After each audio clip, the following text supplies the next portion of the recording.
अस्सलाम वालेकुम व्यूवर्स, कैसे हैं आप? उम्मीद करती हूँ सब ठीक ठाक होंगे। आज सुबह ही सुबह मेरी अपॉइंटमेंट थी। 7:30 का ये टाइम था और सुबह ही सुबह बहुत ज़्यादा सर्दी थी। मैं और मेरा बेटा घर से इकट्ठे ही निकले थे क्योंकि मुझे आगे जाना था और मेरा बेटा रास्ते में उतर जाएगा। मुझे अपने रेगुलर चेकअप के लिए जाना था हॉस्पिटल। किडनी ट्रांसप्लांट के बाद मेरा हर 2 महीने के बाद, तकरीबन अब 2 साल गुजर चुके हैं, इसलिए 2 महीने के बाद मैं जाती हूँ अपने चेकअप के लिए। मेरे हस्बैंड की भी अपॉइंटमेंट थी, उन्हें अलग से अपने काम से जाना था। इसलिए अक्सर ही ऐसा होता है कि हमें सबको अपने अपने काम से अकेले ही जाना पड़ता है। यूरोप में आके हम लोग इतना ट्रेंड हो जाते हैं कि हमें अपने काम से अकेले ही जाना पड़ता है। ये पाबंदी नहीं रहती कि कोई साथ होगा तो फिर ही जाएंगे। ये हमारे कंट्री में, पाकिस्तान में बहुत है कि बग़ैर सहारे के औरत उधर कहीं जा ही नहीं सकती। लेकिन अल्हम्दुलिल्लाह कि यहाँ यूरोप में हम लोग काफ़ी बहुत ही सेफ़ तरीके से अपना ट्रैवल भी कर लेते हैं, बाहर भी चले जाते हैं, स्टोर्स में भी चले जाते हैं। हमें कोई डर खौफ नहीं होता।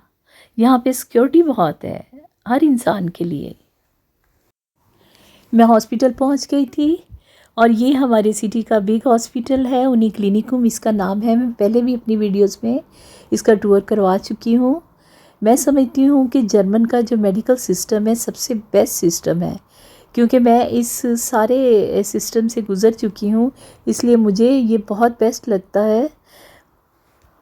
बहुत सारी फैसिलिटीज़ होती हैं यहाँ पे। यहाँ की इंश्योरेंस जो होती है, मेडिकल इंश्योरेंस, वो भी बहुत अच्छी है और आप इनके अंडर कंट्रोल रहते हैं। कोई भी पेशेंट को परेशानी नहीं उठानी पड़ती और एक अपॉइंटमेंट जब अटेंड करके आते हैं तो अगली अपॉइंटमेंट डॉक्टर ख़ुद ही आपको दे देती है कि इतने महीने बाद फ़लाँ डेट को आपकी दूसरी अपॉइंटमेंट है।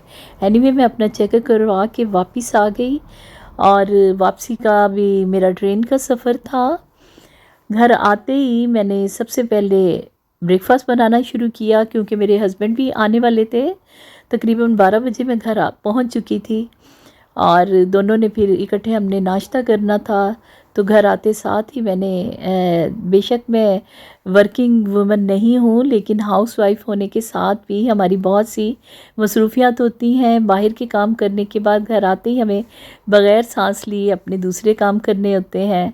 काफ़ी यहाँ पे बिज़ी लाइफ कह लें होती है कि एक के बाद दूसरा काम, दूसरे के बाद तीसरा, क्योंकि घर का भी टोटल ख़ुद ही काम करना होता है, घर की सफाई वगैरह हर चीज़। तो आते ही मैंने फिर अपना नाश्ता बनाना शुरू कर दिया। और कभी कभी ऐसा होता है कि एक दिन में आपको 2-2, 3-3 अपॉइंटमेंट अटेंड करनी होती हैं, तो फिर ये होता है कि जल्दी से घर गए, थोड़ा सा ब्रेक लिया, जो भी काम है करने वाला वो किया या खाना बनाना है बनाया और उसके बाद फिर निकल पड़े। यानी कि हर वक्त रेडी रहती है लाइफ। इधर काफ़ी एक्टिव कह लें, बिज़ी कह लें, बहुत बिज़ी लाइफ है। अभी नाश्ते से फारिग होने के बाद मैं अपनी होम की क्लीनिंग करूँगी, अपनी डिश वॉशिंग करूँगी। शुक्र है आज मुझे अपनी कपड़ों की वॉशिंग नहीं करनी, वो मैं कर चुकी हूँ। और उसके अलावा बस कपड़ों को प्रेस करके अलमारी में संभालना है। वो भी एक दिन मैंने रखा होता है कि भाई वेंसडे को या फिर फ्राइडे को एक दिन ऐसा होता है कि जिसमें मैं अपने तमाम कपड़े वगैरह प्रेस करके वो रख देती हूँ। यानी कि इस तरह से ना हर डे में मैंने डिवाइड किए हुए हैं अपने काम सारे, तो इस तरह से कंप्लीट कर लेती हूँ।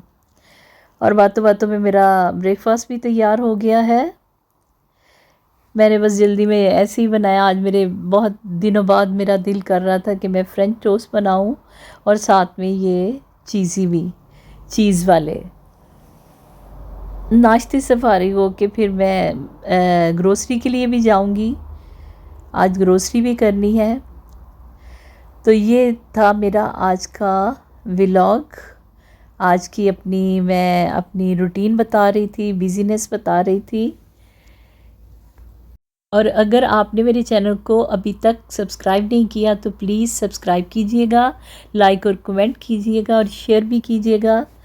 और दुआओं में याद रखिएगा। मिलेंगे इंशाल्लाह नेक्स्ट व्लॉग में किसी नई रूटीन के साथ, किसी नए टॉपिक के साथ।